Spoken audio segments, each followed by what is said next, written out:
গেল অক্টোবরে কার্যকর হয়েছে যুদ্ধবিরতি, কিন্তু ভোগান্তি কমেনি গাজাবাসীর। ত্রাণ স্বাস্থ্যসেবার সংকটের সঙ্গে যোগ হয়েছে তীব্র শীত আর ভারী বৃষ্টির তাণ্ডব। শনিবার অতিবৃষ্টির পর অস্থায়ী শিবিরে পানি ঢুকে যাওয়ায় মাথা গোঁজার ঠাঁই হারিয়েছেন তারা। তাঁবু তৈরির পর্যাপ্ত সরঞ্জাম না থাকায় কিভাবে কাটাবেন এই তীব্র শীতের রাত, এই উত্তর জানা নেই তাদের। গাজার স্বাস্থ্য মন্ত্রণালয় বলছে, যুদ্ধবিরতি কার্যকরের পর এখনো পর্যন্ত ৪ শতাধিক ফিলিস্তিনিকে হত্যা করেছে ইসরায়েল। এই যুদ্ধবিরতি যে নামে মাত্র কার্যকর আছে তার চিত্র দেখা যাচ্ছে হাসপাতালগুলোতে।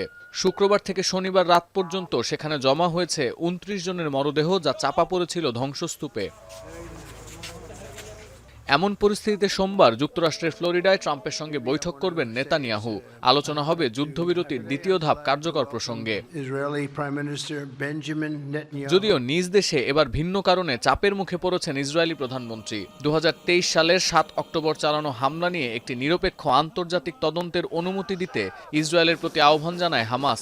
৪২ পৃষ্ঠার একটি নথিতে ৭ অক্টোবরের ঘটনার বিষয়ে নিজেদের ব্যাখ্যাও তুলে ধরেছে তারা। কিন্তু নেতানিয়াহু চান সরকারের তত্ত্বাবধানে এই তদন্ত হোক, যা মানতে নারাজ খোদ ইসরায়েলিরাই।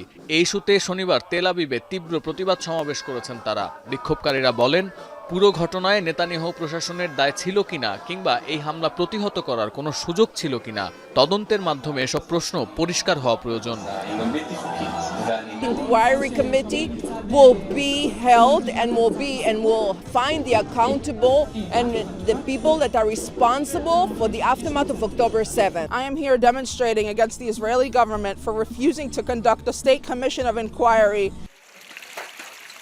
২০২৩-এর ৭ অক্টোবর ইসরায়েলি ভূখণ্ডে হামাসের হামলার সুষ্ঠু তদন্ত হলে প্রকৃত অপরাধীরাই সামনে আসবে। এক্ষেত্রে নেতানিয়াহু প্রশাসনের এমন আচরণ নানা প্রশ্নের জন্ম দিচ্ছে। বিশেষ করে এই হামলার পেছনে কাদের উস্কানি ছিল, হামলার সময় ইসরায়েলি সেনাদের ভূমিকা, এসব নিয়েও প্রশ্ন তোলার সুযোগ তৈরি হচ্ছে। সতীর্থ কর্মকার, এখন বিশ্ব।